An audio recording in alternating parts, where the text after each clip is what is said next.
Hi, my name is Shannon DeMoss, and I'm the audiologist from the AEA that serves East Sac District. And I'm talking to you right now about a student that you will have in your classroom named Natalia Lopez Hurtado. She likes to go by Natalie now. She grew up with Natalia. I'm first going to tell you a little bit about her hearing loss, and then I'll go into the equipment that she wears that wirelessly connects to her hearing aids. And you will be wearing a teacher microphone, and it's all part of this FM system.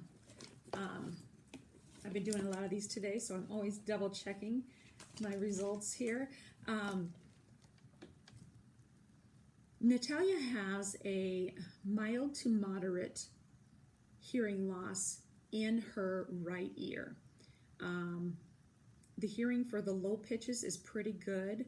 As she gets to the mid-pitch range, it drops off to mild, and then for the very highest pitch in her right ear that we test, her hearing loss falls in the moderate range. In her left ear is much poorer than her right. Her left ear, is more in the moderate to severe range. So she has more difficulty hearing all pitches in her left ear. Her lowest pitch one is pretty good, but it quickly drops off, and her hearing for the mid and high pitches is not very well at all. She does wear hearing aids, and they definitely help improve her hearing, but they do not give her normal hearing at all. Unfortunately, it's not like glasses that it can repair it back up to 20/20.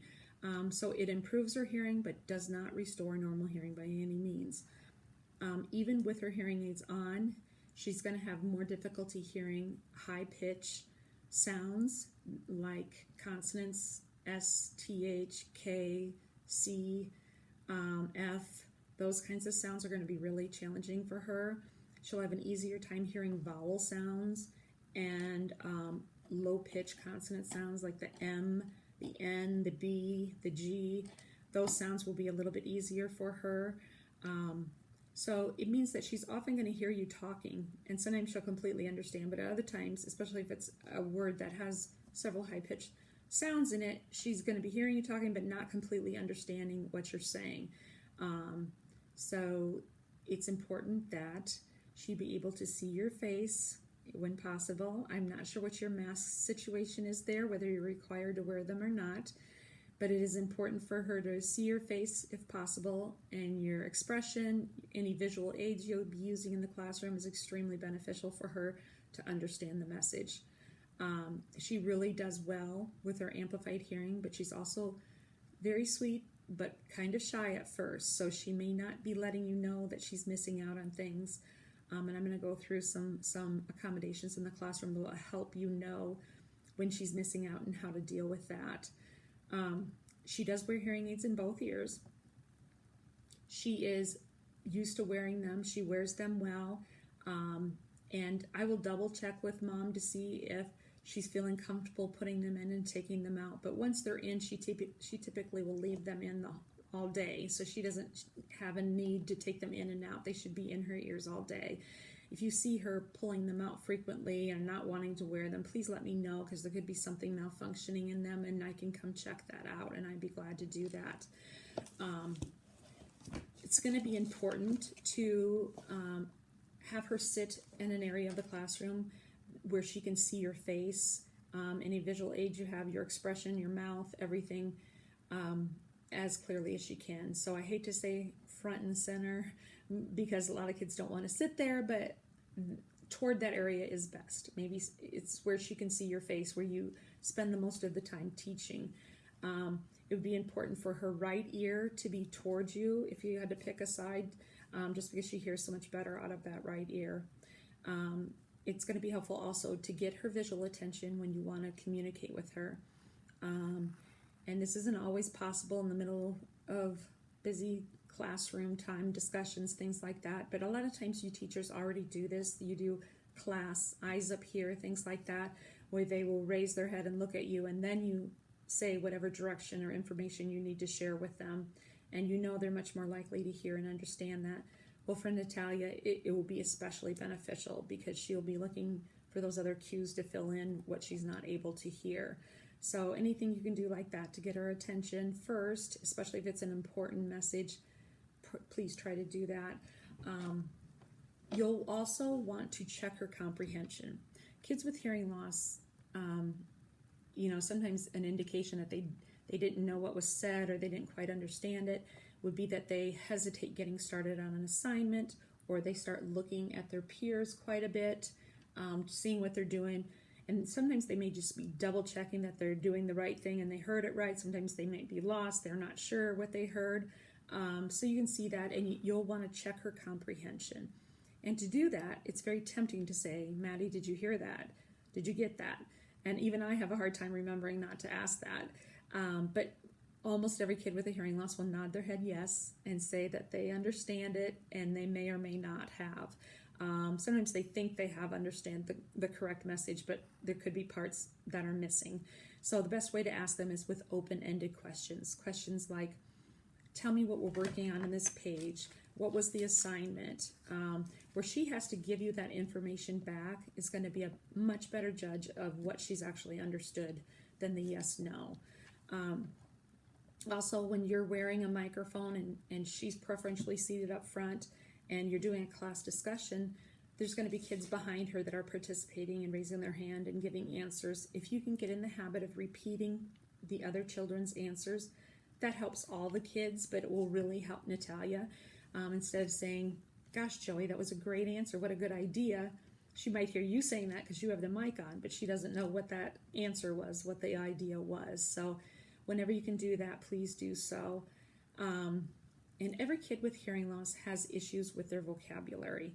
And it's usually just these strange little holes in their vocabulary. You can have a normal everyday conversation with them, and as long as they're looking at you and they have their amplification on, they follow pretty well, the discussion goes well, but every once in a while you'll run into a situation where they have a baffled look on their face or something and they're not sure what you're talking about. They may not have heard that word used in that context, or they're not, two words like cast and cast can sound alike exactly, but they have different meanings depending how you're using them, and she just may have misunderstood. So you might have to repeat it, or you might have to rephrase what you said. And certainly if you can use any visual cues to help out, that's great too. But it's funny, I bring up a story about a middle schooler I worked with last year that has always lived in Iowa but did not know what a snowplow was. And we were kind of surprised because they'd had quite a bit of snow. But come to find out, he had seen a snowplow before. He just didn't know that they were called a snowplow. And, we use that word in conversations, talking about, winter storms and stuff, and he just had never picked up that is what a snowplow actually is. That's what it's called. So just strange little holes you're going to find there. Certainly let me know if the vocabulary is really starting to interfere, like her lack of vocabulary.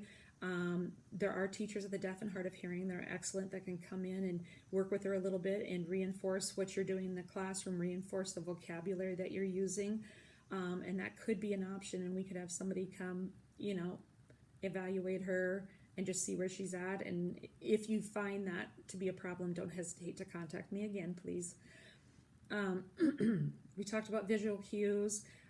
Kids with hearing loss also really miss out on that incidental learning. And I've heard it been said that up to 70% of our learning can be learned incidentally, or overhearing a conversation between maybe, a student and a teacher, or two adults or two students, whatever.